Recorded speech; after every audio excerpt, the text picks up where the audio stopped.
Okay. All right. Okay. Welcome, everybody. Good morning and welcome to Transplant Rounds. And we have a very special open forum today on EPIC. So I know, I think we're only like 3 weeks away from the launch. June 4th is the launch. So it's an exciting time for sure. I know there's always some anxiety and nervousness whenever you're embarking on something so different and new. And we all share that with everybody. But I think once we get through the initial growing pains, it's going to really make our lives easier, which is, one of the main reasons we're doing this, and for patient care, patient safety. So for one thing, it's going to be a relief to have a single EMR for inpatients and outpatients rather than our current system. And then we also made sure that we're going to have the transplant specific EPIC module, which is called Phoenix, which is, I think, going to make our workflows a lot easier. So it's going to mean no more otter and no more frustration with otter. So I think everybody will be happy about that.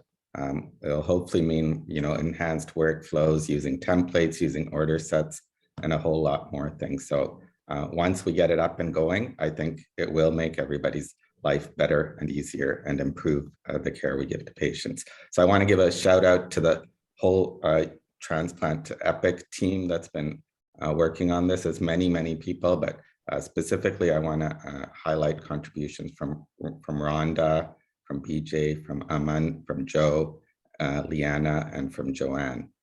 And with that, I'm going to turn it over to Joanne to kick us off. Hi, thanks to all. Just wanted to welcome everyone to take the time today for this special rounds, and it's truly going to be transformational as we launch EPIC.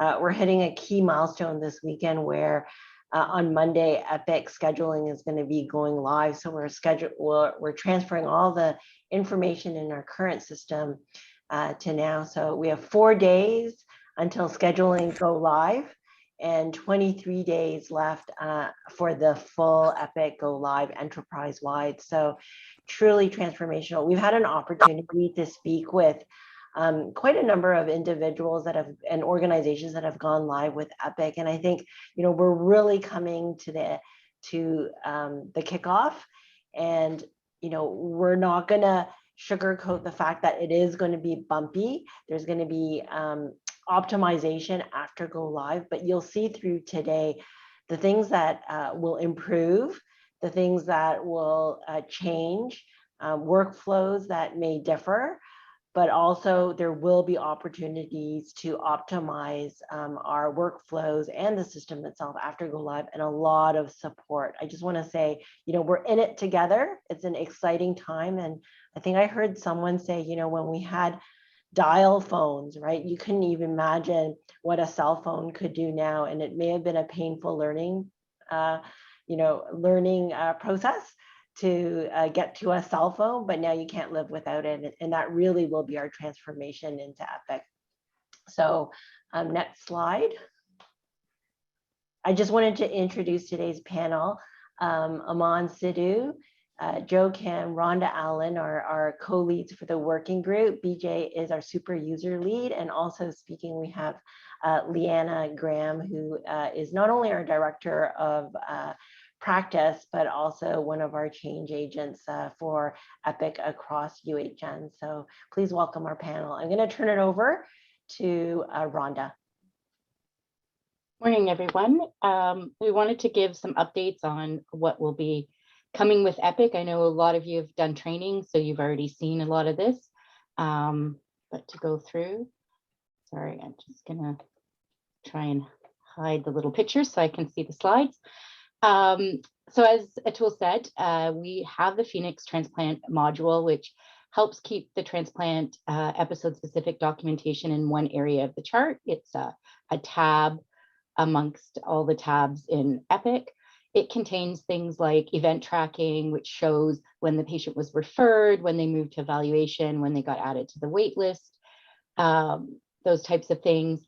There will be a transplant checklist where we have items and tasks that need to be completed either, say, for evaluation or as part of follow-up, long-term follow-up. It contains the wait list information, the organ record, protocols, such as if somebody received an IRD organ, we can set a protocol so we know when the follow-up blood work is due, and then also pull a report to see who's done their blood work, who hasn't done the follow-up, those types of things. It also contains an ability to record when patients have rejection, and there's other components as well. Only certain Epic roles have access to the Transplant tab. However, all Epic users can see the transplant information through chart review and other areas of the chart, such as the problem list, medications, et cetera. So we won't have that silo of nobody can see Otter. Anything that, or almost everything that we do put into the Transplant tab is viewable by other people. There are some extra securities around the donor organ record, just so that people who don't need to see information on deceased donors and or living donors don't have access to that information. So some of, how are we going to convert Otter to Epic, and how are we going to do our work going forward? I know that's been a lot of people asking. This isn't a comprehensive list, but just some of the highlights of the bigger things that people do in Otter every day and how you'll do them in Epic. So I know one of the big things is, where's my review queue? How am I going to use it? And so really the review queue in Epic is called the in basket. And within the in basket, there'll be multiple folders. The one that'll probably be used, the one is the results folder. So that's where all blood work, imaging, will go, and you have the ability to sort it, to filter it, to prioritize it based on certain criteria that you can set yourself. It also allows you right from that action. If a coordinator finds an abnormal result, they can immediately, route it to their physician to ask, to share it and see what they want to do. There's multiple things that can happen from those screens, so you don't have to jump back and forth between that. There's also places for messages, for refills, and many other items in the in basket. So really looking to put all like patient type communications to use in basket, as opposed to having, emails going back and forth that only those people can have access to. And with the in basket, if a coordinator is away or a physician is away, you can alert that you are out of office. Somebody else can monitor that queue, so that way then there are no gaps in coverage. Some of the send for actions, so send for coordinator review or send for MD review, again, will be sort of these in basket messages. So as I said, we can route results to MD, and MD can reply back to coordinators, or you can send a specific message to the in basket. Admins can document an easy call message and route it to their coordinator, all of those types of things. Auto reuse actions, as I said, in Epic, we'll be moving that to checklist tasks. So we've created many. So, if you move into the evaluation stage, that core set of tasks will come up that are needed for, to be able to complete the evaluation. Within Otter, we have our patient list. So within Epic, they have something called workbench reports. So there's reports that can be generated for all sorts of things. So all liver patients in evaluation. And then you can take that report, make it your favorite, filter it down to only the patients that are my coordinator or my patients that I'm following, or only patients with a certain diagnosis. And then you can favorite and save that report, and you never have to filter, never have to reset that. You'll always have the same report with your parameters. And then with text documents or anything that we're scanning or uploading, that goes into a section in Epic called Media Manager, and we have the ability to scan and upload like we do now. And that's where that will go. And then around things like the listing meeting summary reports, those are getting converted to Epic. They will look slightly different, and I think there'll probably need to be some optimization once we go live and we start using them. But there is a whole section in the Phoenix module around committee review and it allows the coordinator, when a patient is ready to be presented, they can add a task to add them to the agenda. That populates a report that shows all the patients who need to be reviewed or who'll be reviewed at the next meeting. And then you can, from that report, you can see an overview of the patient and pull up that summary report. And then you'll also be able to document what's happening during the committee review or the listing meeting right in Epic at the time of the meeting. And then it automatically will create letters. So if a patient is approved, it can create letters and send those letters automatically to the referring provider, to the patient, however each organ group has set up their Epic to do that. In terms of readiness and some workflow demos and tip sheets, we are working on it. We realized that with the training, it's very much how to do, and there were some gaps. So we're looking, the Epic team is working with us to put together some demos and tip sheets on sort of in-basket management, a session on committee review, so how to prepare for it, how to present the summary slide during the meeting, what to do afterwards, looking at a walkthrough of like the deceased donor surgery. So from bringing the patient in for surgery to doing pre and post-op orders, and then also looking at living donor and how some of their workflow differs slightly from the recipients, and then how to book surgeries, and then a day in the life of pre and post-transplant coordinator in MINS. And I forgot to add in here, we also are looking at one for the physicians as well, and then some of the transplant pharmacy work that we're working on. So those will be coming in the next couple of weeks. And so hopefully that will help for some of where there's some gaps in the training.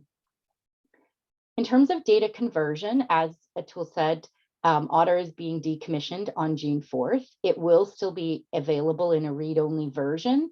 So you will be able to, and as far as I know, it'll simply be still clicking on the icon like you do now, or connecting through My Digital Apps, and then opening Otter, and you'll be able to read anything and look back, but you won't be able to add anything to it. So all patients in EPR with any activity, so visits or updates on or after January 1st, 2000 will be converted into Epic. Along with that, the EPR and Otter clinical data, such as notes, labs, and imaging from January 1st, 2017 onward will be available in Epic. Anything older than that will be stored outside of Epic. So you'd either have to go back to the read-only version of Otter, read-only version of EPR, that sort of thing. Any transplant data, such as the transplant episodes, native organ diagnosis, graft organs, any of that stuff that other than notes and labs that will be converted electronically into Epic will go back to as far as like 2000 or before. We're trying to bring the whole record of the patient for those sort of transplant milestones to help ensure continuity of care for transplant patients. So just as an overview, these are some of the things that are being converted electronically. There are 3 things that are going to be done manual, and we have students coming later this week and throughout the month of May to convert the medication list, the Otter diagnosis list to the Epic problem list, and then converting the allergies. Those are being converted from EPR, but there needs to be manual validation and also cross-checking to ensure that we don't have an allergy in Otter that isn't in EPR.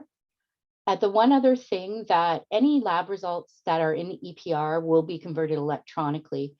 However, there are some issues, and I'll talk about that more in the next slide, around the non-UHN lab results. And so as you can see, almost most of the stuff we are doing or we have in Otter will be converting. So any open actions or any actions completed in the past year will be converted into checklist tasks in Epic. So that way we know if there's any upcoming items, and then also we can see, we didn't want to lose things that have just happened as well. So we wanted to make sure that we have that in the background.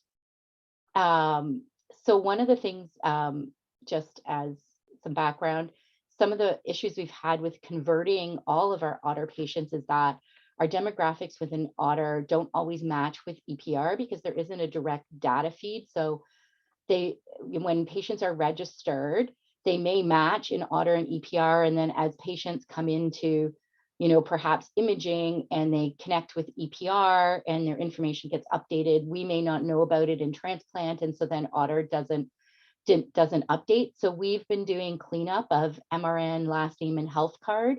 So those are what we are going to use as patient matching when we convert from Otter, because there was a huge number of patients that didn't match in all of those areas. We did prioritize the cleanup to current active pre-post recipients and donors, and converted about 4,000 records. So making sure names match or health cards match. So all patients in Otter, because of this, will not be converted into Epic. So if somebody was deceased from 15 years ago, we didn't update their data. So that is one thing to know, that all the patient load in Epic won't be all of our patients, or at least all of our Otter transplant information. And then regarding the lab data that's stored in Otter, so the non-UHN lab results, so Life Labs, Dynacare, anything we manually enter is not being converted into Epic due to technical limitations and safety concerns. So Epic will only have UHN historical lab results available on Go Live. The Life Labs interface to Epic in Transplant will be maintained and will be available upon Go Live. So anybody after June 4th who has their labs done at Life Lab, those labs will flow into Epic. So for patients who've had previous blood work and to use trending, we'll have to use the Otter read-only version and use that when we're comparing lab results for probably the first few months, depending on how often people are getting blood work done. I'm going to turn it over to Joe now around ordering practices. Great. Thank you, Rhonda. So I'm going to go over the issues around computerized provider order entry. So beyond just physicians, these are, of course, all providers who are given the capabilities of ordering. And in particular, I also want to discuss how the whole sort of ordering landscape is going to change with Epic. And really, to be honest, this change will be more aligned with what is considered best practice. We've been able to sort of do things at UHN sort of in sort of our own way, so to speak, for quite a long time. And so now with the adoption of a enterprise-wide health information system, we will have to sort of come up to speed on the best practices around ordering. So just to sort of highlight some key terms here that I'm going to be going over in the next slide. So when we say the status of an order is signed, it's referring to the provider with ordering privileges signing a given order and making it active in the system.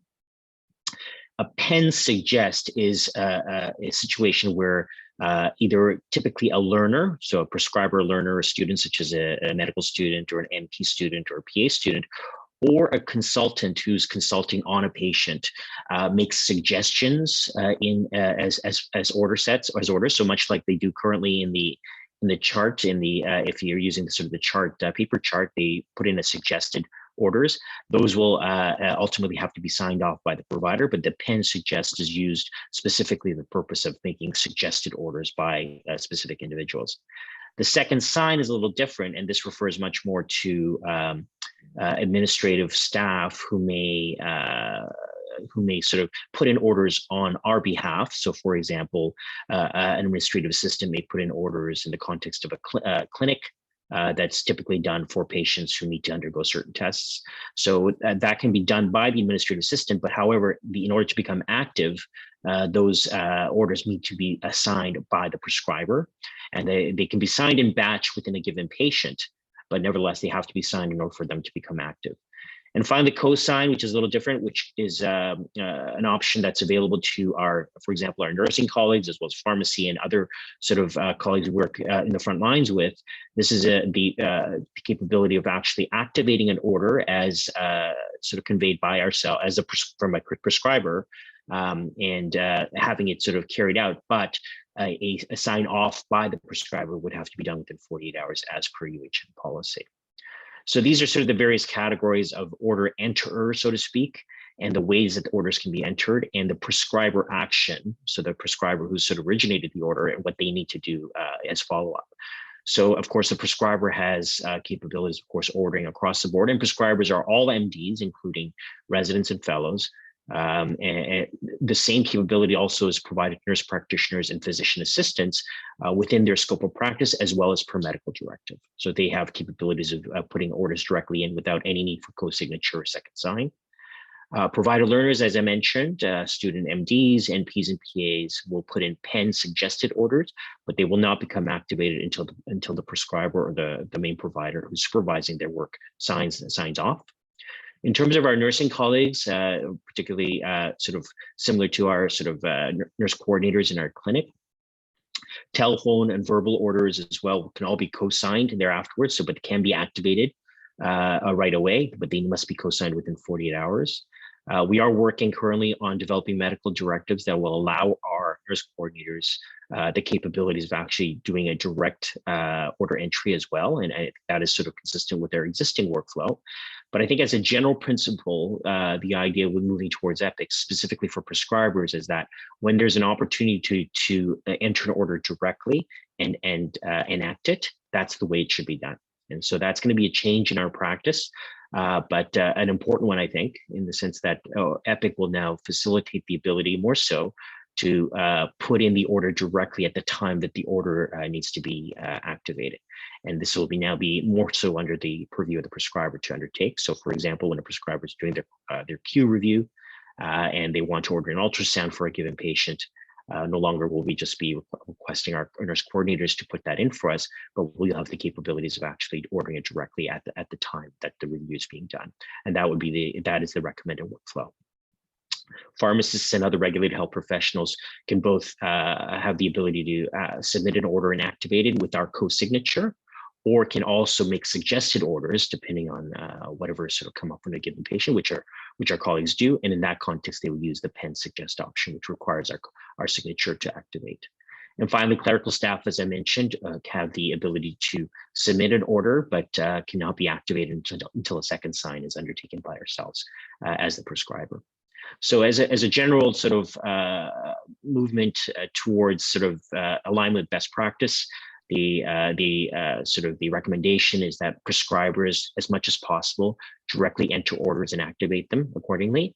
But we do continue to have mechanisms to collaborate with our sort of partnering providers to ensure that we have a mechanism to order things in a timely manner. But there needs to be more active engagement of the prescribers, and this is where a lot of the in-basket activity will be very, very important, and its management. And Joe, Okay, if I can so I'll just, refer back. Yeah.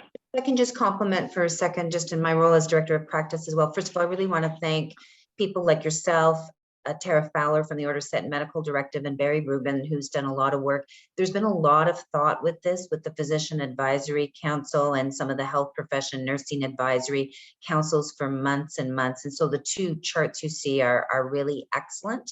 And it is best practice, but it also is, it goes back to regulatory practice. And there was a lot of discussion even with CPSO. And so hopefully we found a really good balance here, and the system will really enable us. And so I think it's important from a prescriber perspective, but also from a receiver.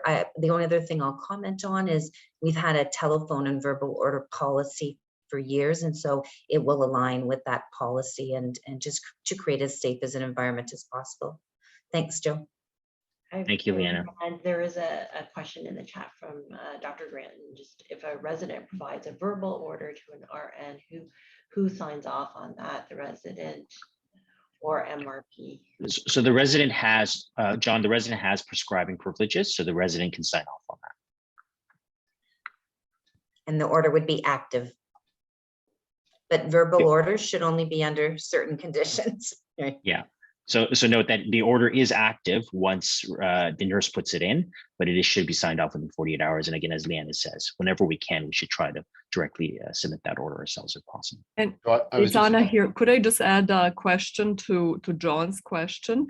So then who will see this co-sign request? Will the resident only see the co-sign request in this case, or will the MRP also see it?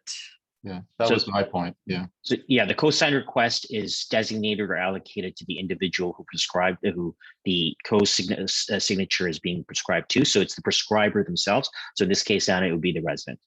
There is a spot when the nurse puts in for a verbal or telephone order, it does ask who the ordering physician is. So in that case, they would enter the resident's name and then they can sign the order and act on it.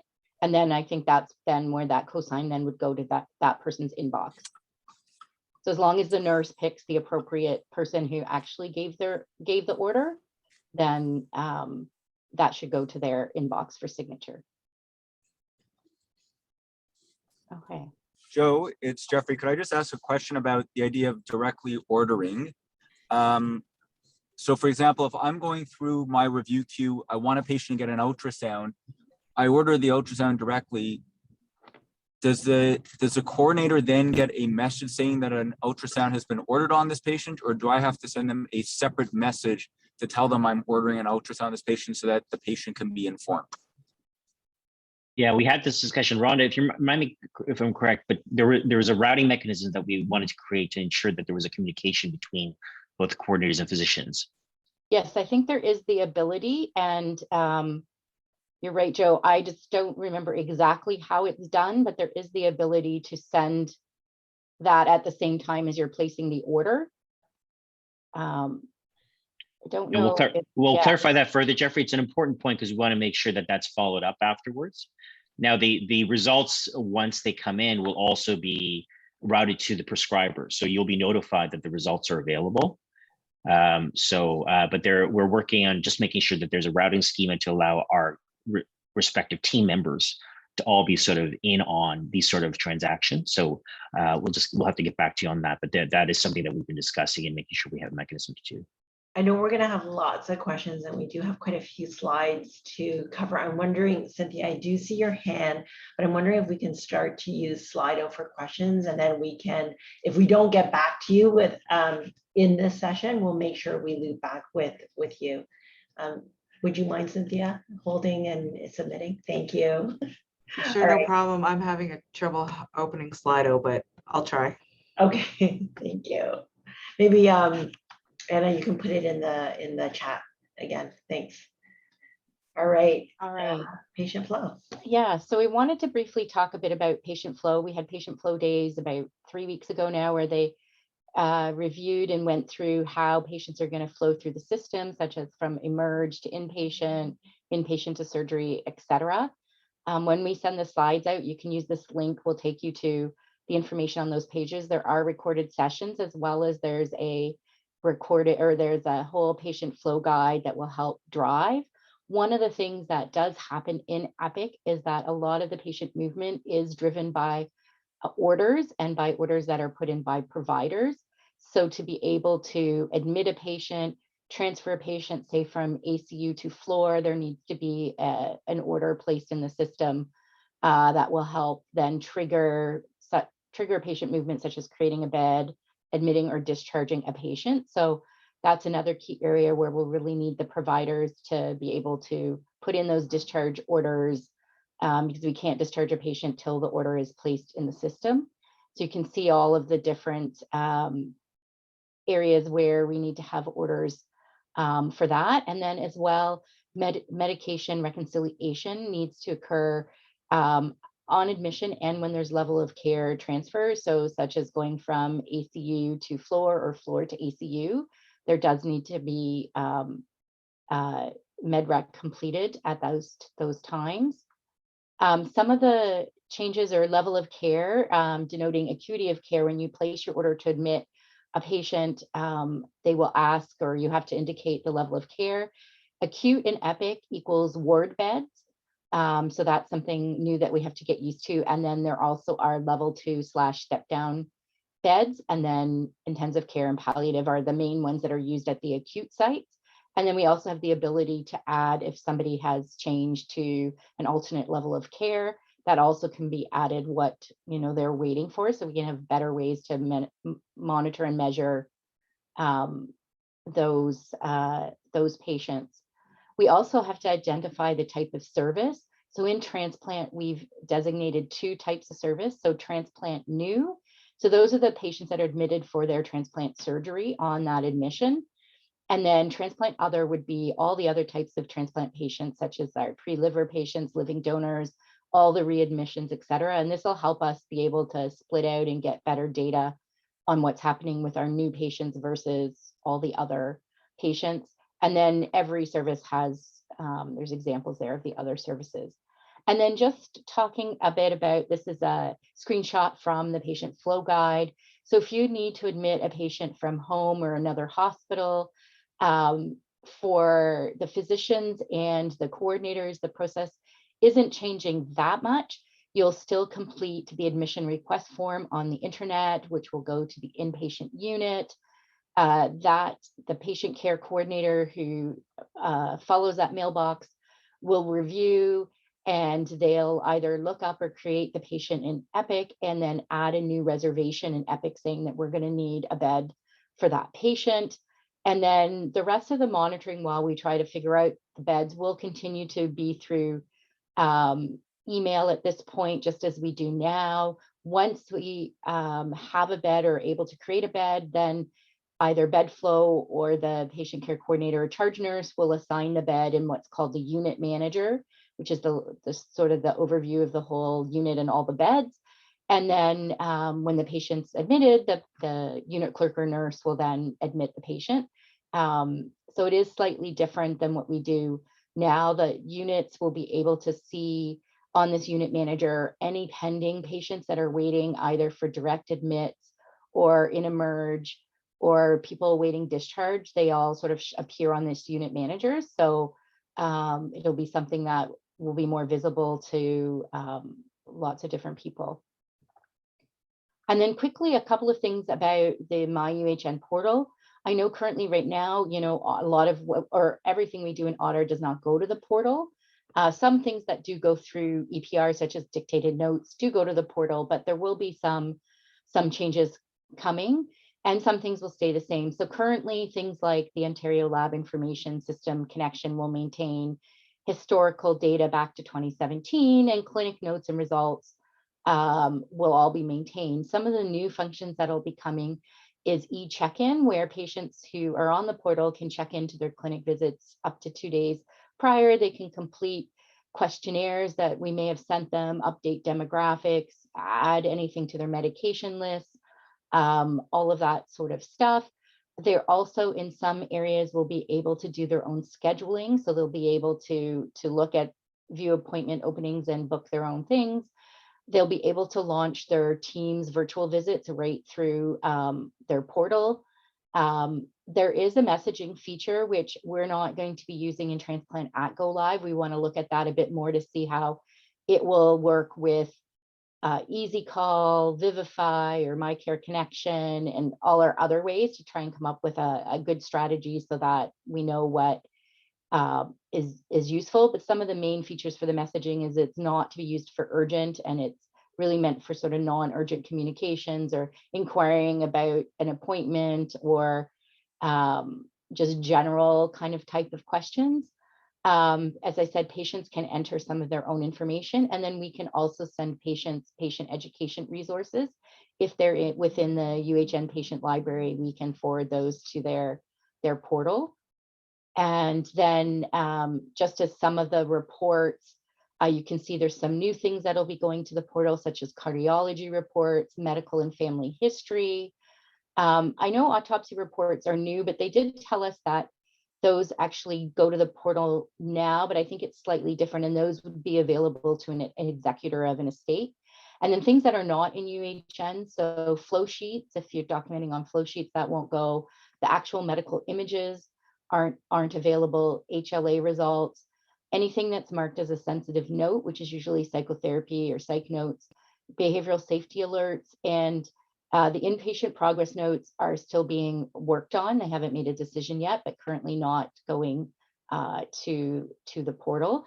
Anything that we are converting from Otter into Epic will not be available on the portal. Only anything going in after June 4th will be available. So we don't have to worry about any of our previous notes or notes going forward into the portal. And then Leanna, I believe this is you. Great, thank you, folks. So what I just wanted to highlight, and obviously in addition to Phoenix, there's a number of acute care documentation tools, and I just wanted to highlight some of the higher risk, higher volume topics, and I'm happy to ensure if anyone's not on the distribution list. So there's been many readiness and engagement sessions. They're all been taped. They're all under the readiness and engagement tab of Synapse, but very particularly over the last, or this sort of 6 weeks leading up to the June 4th go live, every week we've taken an accreditation-like approach and did a spotlight session on those items that are highest risk, higher volume. And what we've tried to do, and I see a bit of the chat comments, is we've tried to show what an end-to-end workflow looks like. The first two we did were very nursing centric. We looked at transition of care and note documentation. And the second one was really around closed loop processes around medication administration and specimen. And this past week, we looked at blood admin. The next two sessions, I just want to draw your attention to, they're usually on a Monday, will be around communication tools, much of what Rhonda sort of talked about in a couple of her earlier slides. And the other piece we've heard loud and clear is from an outpatient perspective, because we haven't had we haven't had a specific governance structure around that. And we've been functioning sort of differently across all of our UHN programs. There has been the ask to see some outpatient workflows. And so Richard Ward and Jenny Catton will be leading this, that really shows sort of how do you register a patient and then go on to sort of order key diagnostics. And then that last session will be on past medical history and problem list. So I'll make sure in particular some of our health professions and physicians that maybe haven't been at the other two sessions are aware of that. And during this session, we also really look at some of the safety error prevention tools that we've used during caring safely. Just before we go on, I'll make just a couple of comments about broader readiness and engagement, and really thank the team that's being led by Chelsea King, who I don't think could be online today. I just want to sort of take us back and step us back a bit. I've recently read Adam Grant's book, and it's Think Again. And so we're being asked to unlearn right now. And that makes people like us type A's and scientists like, that's tough for us, the ambiguity. But the idea of unlearning is really what is possible. And the old ways of working, won't serve us well. And we know we've had some disparate systems. So I really welcome everyone to think about being comfortable to unlearn and learn again. Think about going from BlackBerry to iPhone. I think most would say it's been a good thing. The other thing, I think all of us on the phone are leaders, and we lead from where we stand. And so there's gaps, and we see different things that we're trying to close off right now, but we really need to continue to think about how to build excitement, how to see, the road map ahead of us. And, for us Maple Leaf fans, where's the puck going? And we do really need to think about this transformation that we're on, and how do we continue to sort of build true excitement and change management. And then my last comment will be just for people's awareness is from a governance structure. So there's many leaders working on what will post-live governance structure look like. The working councils of Synapse will continue until about December of 2022. They'll continue to help to finesse decisions and workflows, et cetera, post-go live.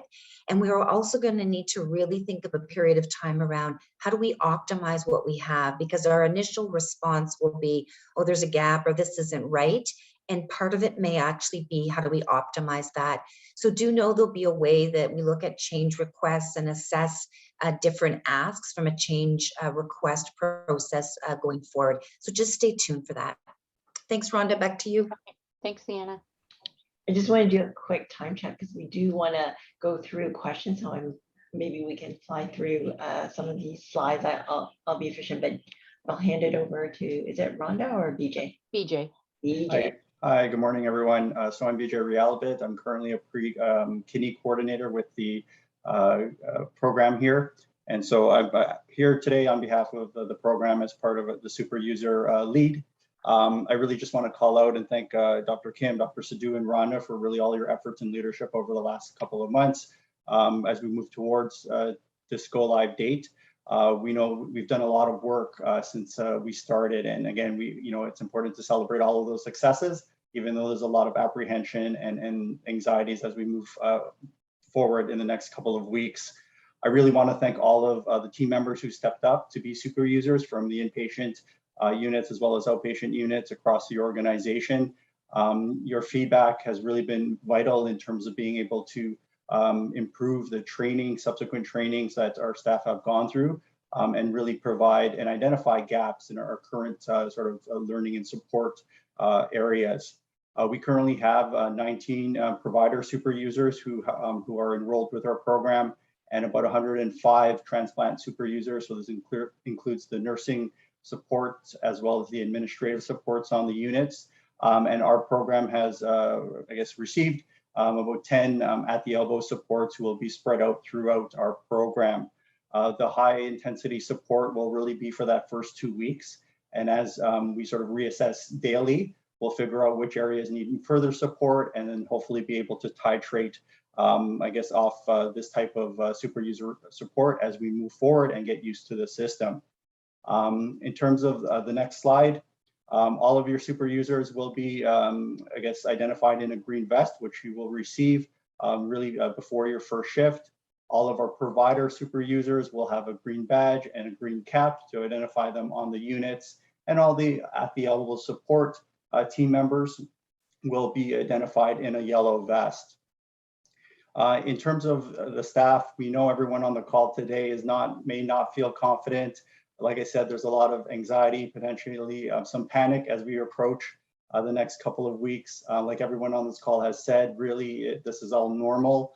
And again, you're not alone in all of this learning. We are really learning and growing in this change. Everyone has noted the bumps and hiccups that we are to expect. But as we know, we're a very smart and agile organization. And we have brilliant minds around the table. So really, we'll be able to move forward. And again, be confident in yourself and be confident with each other. The expectations of our super user are not to be the sole expert, but to be familiar with the interface, the layout, the navigation, really to know where there's additional resources, and really to know who to escalate questions or concerns if you're not able to answer them.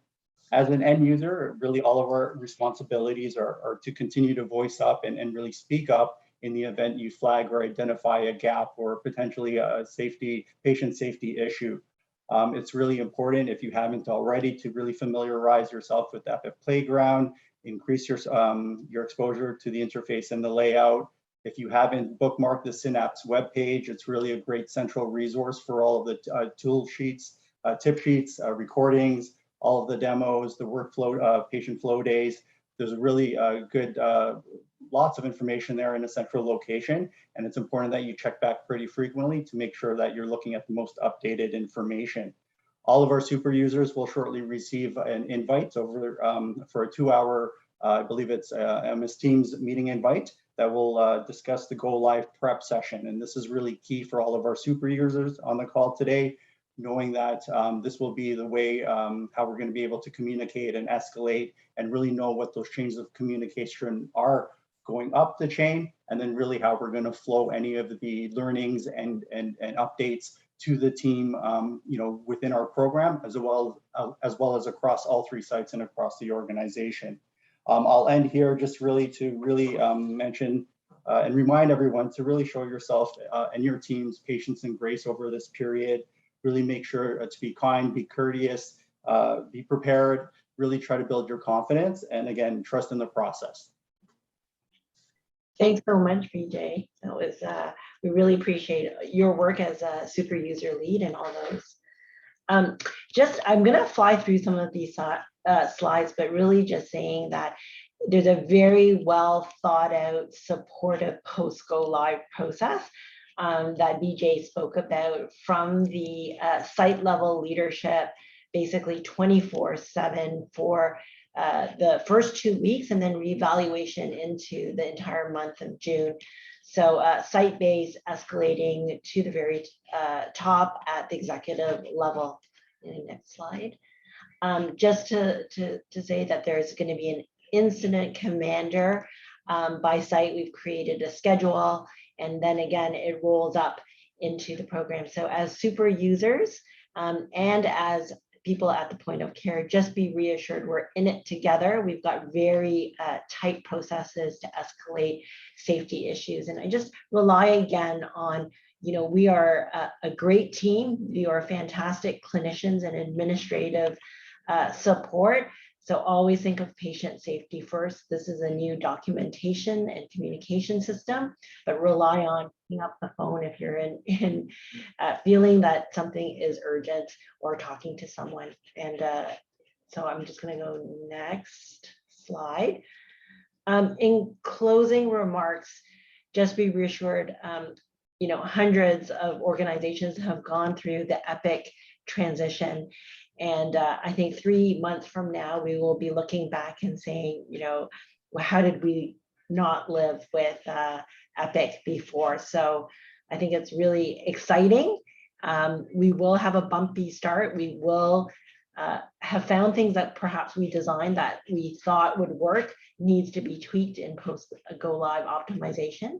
But I'm going to close with acknowledging, if we can just go through all the slides, it really takes a village. Everyone in Transplant has contributed, but especially our super users and our working group and all of our leaders. So thank you so much. I'm going to turn it over to Anna, maybe to bring up Slido. We have about 11 minutes for questions, and anything that we do not get a chance to answer, we will make sure we do loop back, and we may not have all the answers today.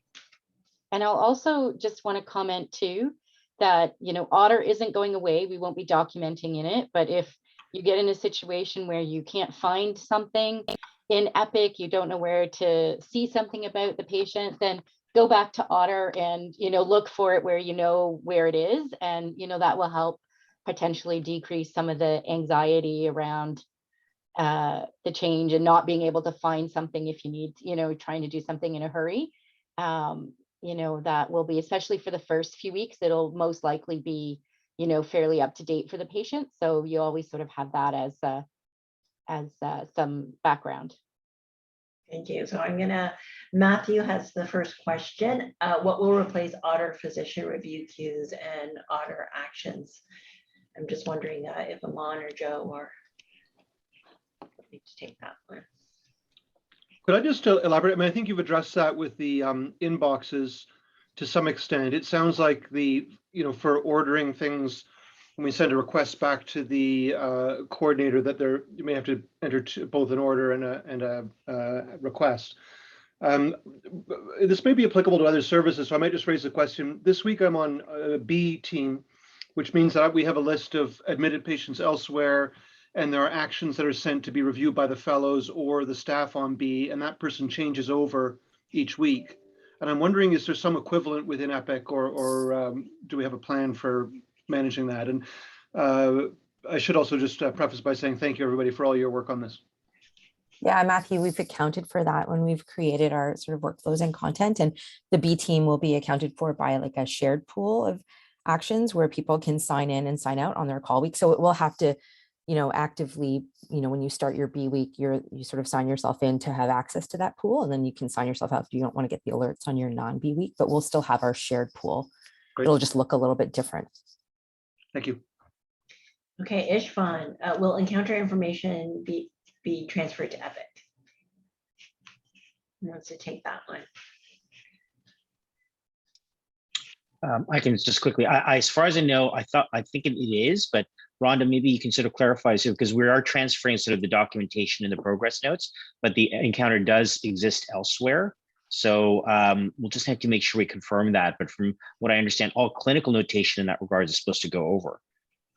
Rhonda, do you know for sure? I'm not sure. I don't actually know what you mean by encounter. Okay, so we'll take that back, Ishvan. It's relatively straightforward to sort of speak to that issue because it is much like the progress notes. So so we'll bring that back into the group and make sure that's done, because that is something that the kidney group uses. So that's something that we'll clarify. Okay. Will we be able to use EPIC for billing? Unfortunately, no. So there is a function for OHIP billing within EPIC, but at UHN, we won't be using that. you can sort of shadow bill, like track your billings within Epic, but it won't go to the business office or the ministry. Thank you. Notice that there's various messaging systems in Epic, including between physicians or with patients. This is how we'll be expected to communicate. I wonder, Aman, I know you've been doing lots of work around the communication systems. Do you want to? Yeah, I think there's a huge opportunity, but definitely some risks with all the communication tools. I'd be interested to see what Richard and the group are coming up with. But I think within Transplant, one of my goals this week is to come up with an overview and a sort of proposed standard procedure for both outpatient and inpatient communication, because we'll be looking both at email, I mean, just between providers.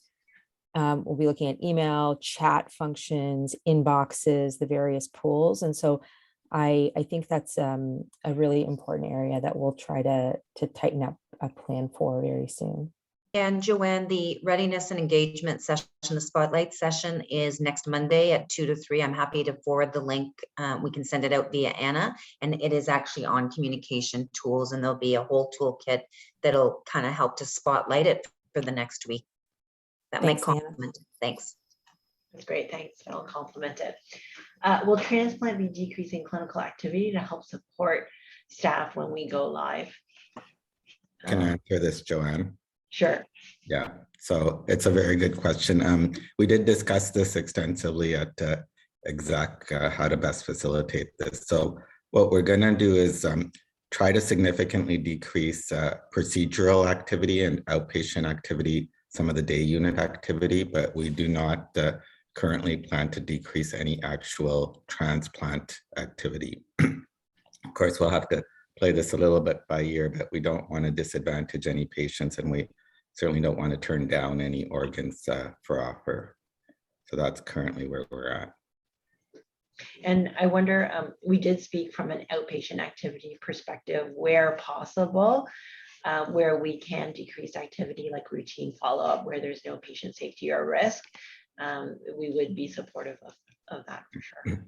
Yeah, I think we're going to need everybody's help with this. So if you could, avoid booking, as Leanne pointed out, avoid booking bronchs, avoid booking endoscopy, surveillance biopsies for the heart team, and so on and so forth, and day unit procedures as well. If they can be moved forward a week or two, that would be very helpful. Yeah, and I'll just direct everyone to, you'll see messaging come out. CART, the clinical advisory recovery team that we've used during COVID, has sort of set some averages the week before and then 2 weeks afterwards, just because some of your services or how you work may impact that, and bronchoscopy or endoscopy is one of them. So take a look for those messages from the CART team as well.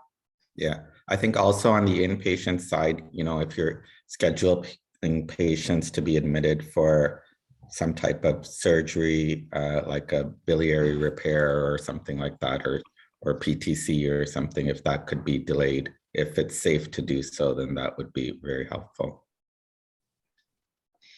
Okay, next question is about the demos referring to. I wonder, Rhonda, in our slide deck, when we send it out, when Anna helps us send it out, we can just put a link to those demos? Yeah, so the specific transplant demos haven't been created yet. They're in the works with the Epic and Synapse teams. So as soon as they're available, we'll make sure that they get sent out as well as posted on the main site. There are some demos already on the Synapse site in the resource library with things on like how to do scanning into Epic, some stuff around doing video visits, how to do like clinic visits. So there already are some videos. They're not necessarily transplant specific, but they are UHN specific. So a bit different than the e-learning videos, which are just general Epic videos that don't have any UHN context.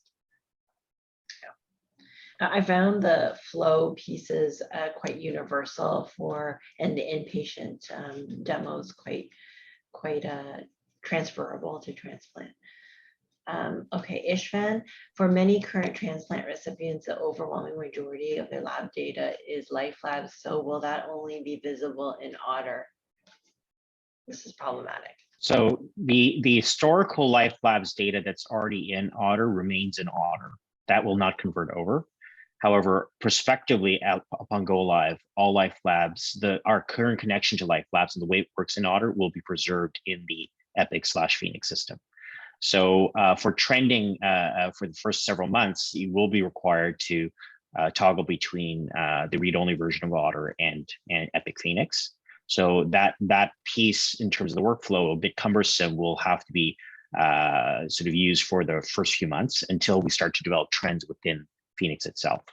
So so unfortunately we cannot, and we worked on this extensively, Ishvan, to try to see if we could safely convert over the data. There's a number of technical issues in the back end, which to be honest, I'm not entirely privy to, but it sounded real. And in particular, the safety issues around sort of designating specific fields appropriately. So for example, an AST should go into the AST from Otter should go into the AST slot in Epic. And the way that it's labeled and so forth in the back end was not done as per industry standards, and it could not be converted readily. So they tried it and they found that actually there were errors that could potentially lead to patient safety issues. So I just wanted to highlight that currently when I had been using Otter mainly, and more recently I've been using EPR, where you see these gaps and you see the lack of the current information, and it can be actually problematic because you're used to seeing the trend in Otter for whatever hemoglobin or creatinine or other parameters. And now when you go to EPR, you see current values and you see values that are 5 years old, because that's the gap that is available. I think it is going to be quite problematic because we are following these patients longitudinally, and trending is quite important. So I guess it just needs extra awareness, and also I do see this as a major flaw and weakness in this transfer. I think it needs awareness, Istvan, that you need to look at both the Otter and the EPR, Otter and Epic for the first while. But remember, after like a year or two, remember this is a long-term thing, right? So after a year or two, there will be enough prospective data in Phoenix that hopefully you won't need to do that anymore. So just sorry, just to quickly, Joanne, if I can add, so just to finalize that, I think, Ishvan, as a default, we should assume that we can't trend in Epic right away. We have to use read-only Otter, unless a few patients that do get their blood work directly at UHN for all their outpatient blood work, that'll be fine. But I think they're the minority. So we're just gonna have to make that assumption, and that awareness will be key. So that means that practically when I will review in basket, I will have to have Otter and Epic open parallel. Correct. And I mean, yesterday at least Otter was smooth, but we are all aware of the issues with Otter working. So what can we expect? Because sometimes if it takes 5 minutes for Otter to open one record, if I have to review 50, 40, 60 patients, is that what we can expect? I have no idea, Ishvan. We'll have to take it up with the IT team. And Okay. I think there's some comments too in the chat that also it might be, in this case, might be easier using Connecting Ontario and using the results through there, that there's, I think Richard said there's a flow sheet you can use for trending. And there will be a link in Epic that takes you directly to Connecting Ontario like there is in EPR. So that also may be an option. Yeah, also, Istvan, hopefully the read-only version of Otter will be a little bit less slow. I don't know that for sure, okay. but I'm Yeah, hoping. we'll have to see how that runs and escalate as needed around that and learn from those differences. So I'm going to wrap up. We do have other questions. I think we've run out of time, but we've got questions in the chat and questions in Slido that we will be sure to loop back on. I just want to thank the panel, the speakers, everyone who participated. Just again, we're in it together. We may, even with demos, we know that the training is not complete. I really encourage people, when you're finished your training, go into the playground and start to play with it. Despite all the best demos, until you start using it and practicing it, it's going to feel awkward. And, we encourage teams to do even tabletop mock-ups, like walk through end to end what your patient, what it would look like for you. And that would be, something that a lot of organizations have suggested. Like, despite all the videos that you see and the demonstrations, there's nothing like learning and practicing. And then when it goes live, it will be bumpy, but we're in it together and we're here to support. So just to say thank you, everyone. Really, really appreciate attending and exciting, big milestone on Monday and then June 4th. Take care, Thanks, everyone. everyone. Thanks, everyone. Bye. Thank you.